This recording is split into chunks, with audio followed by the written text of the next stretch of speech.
Magandang araw mga kababayan. Narito ang pinakabagong update tungkol kay Bagyong Ophel na ngayon ay ganap ng isang typhoon. At sa isa pang bagyo na paparating na medyo nagbago ang direksyon na tatahakin. Alamin natin ang detalye dito. Para naman lagi kang updated sa lagay ng panahon, i-click mo lang ang subscribe button. So ngayong umaga, ang sentro ng Bagyong Ophel ay nasa layong 475 kilometers silangan, hilagang silangan ng Virac at Anduanes o nasa 595 kilometers silangan ng Daet, Camarines Norte. May taglay itong maximum sustained winds na 120 kilometers per hour malapit sa sentro at bugso na umaabot sa 150 kilometers per hour. Kumikilos ito pakanluran sa bilis na 25 kilometers per hour na may malalakas na hangin na umaabot hanggang 300 kilometers mula sa sentro.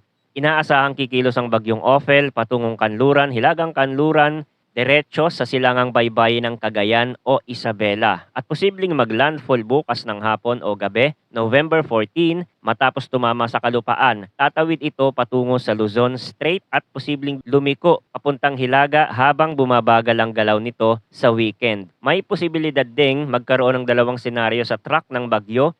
Maaaring kumilis ito ng pakanluran patungo sa timog na direksyon o kaya ay lumihis sa kanan ng forecast at manatili sa labas ng Northern Luzon. Inaasahang lalakas pa si Ophel sa loob ng susunod na 24 hours at maaaring maglandfall sa pinakamataas nitong lakas. Patuloy na maghanda para sa mga posibleng epekto ng bagyong ito. Update din tayo sa isa pang bagyo na merong international name na Manyi, pero kapag pumasok ito sa Philippine Area of Responsibility, tatawagin natin siyang Pipito. Ang tropical storm na ito ay nasa layong 2,210 kilometers silangan ng silangang Visayas. May maximum sustained winds ito na 75 kilometers per hour malapit sa sentro at bugso na umaabot sa 90 kilometers per hour. Kumikilos ito pakanluran, timog kanluran sa bilis na 30 kilometers per hour at ang malalakas na hangin ay umaabot hanggang 270 kilometers mula sa sentro. Dahil sa high pressure area sa timog ng Japan, inaasahang kikilos ang bagyong Manyi patungong timog kanluran sa susunod na 12 hours bago ito tuluyang liliko pakanluran patungo sa silangang bahagi ng Philippine Area of Responsibility. Ayon sa forecast track, maaaring pumasok si Manyi sa PAR bukas ng gabi, November 14 at posibleng maglandfall sa Hilaga o gitnang Luzon sa linggo ng hapon o gabi, November 17.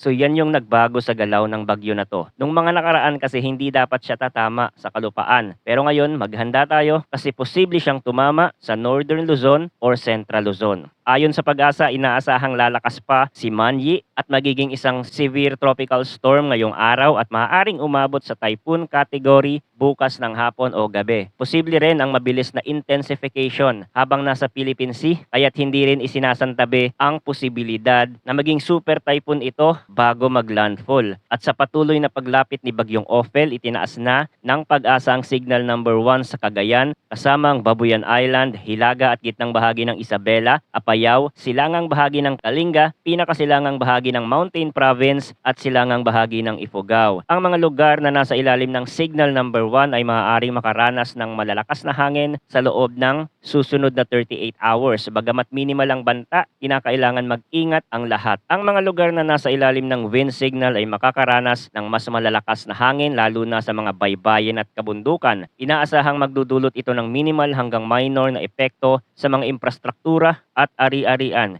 Ngayong araw, November 13, ang mga lugar na ito ay makakaranas ng malalakas na bugso ng hangin, Camarines Norte, Camarines Sur at Catanduanes. Bukas, November 14, Camarines Norte at silangang bahagi ng Quezon kasama ang Pulilio Island. Friday, November 15, silangang bahagi ng Isabela. Ayon sa latest weather advisory ng Pag-asa, makakaranas ng moderate to heavy rain ngayong araw ang Cagayan at Isabela. Bukas, intense to torrential sa Isabela and Cagayan. Heavy to intense sa Ilocos Norte, Apayao, Abra, Batanes, Kalinga, Mountain Province and Ifugao. Moderate to heavy naman sa Aurora, Nueva Vizcaya, Benguet, Quirino at Ilocos Sur. Sa Friday, November 15, heavy to intense ang mararanasan na pag-ulan sa Cagayan, Apayao and Ilocos Norte. At moderate to heavy naman sa Batanes, Abra and Ilocos Sur. May panganib ng storm surge na posibleng umabot sa 2 to 3 meters sa mga baybaying lugar ng Batanes, Ilocos Norte, Ilocos Sur, Cagayan, kasama ang Babuyan Island, Isabela at Hilagang Aurora.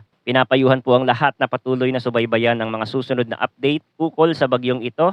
Maging handa sa mga posibleng epekto tulad ng pagbaha at pagguho ng lupa, lalo na sa mga lugar na may mga nakataas na tropical cyclone wind signals. Ang panahon ay mabilis magbago kaya't manatiling updated sa mga susunod na ulat mula dito sa channel para sa pinakabagong balita tungkol sa lagay ng panahon. Salamat sa inyong pagtutok at manatiling ligtas.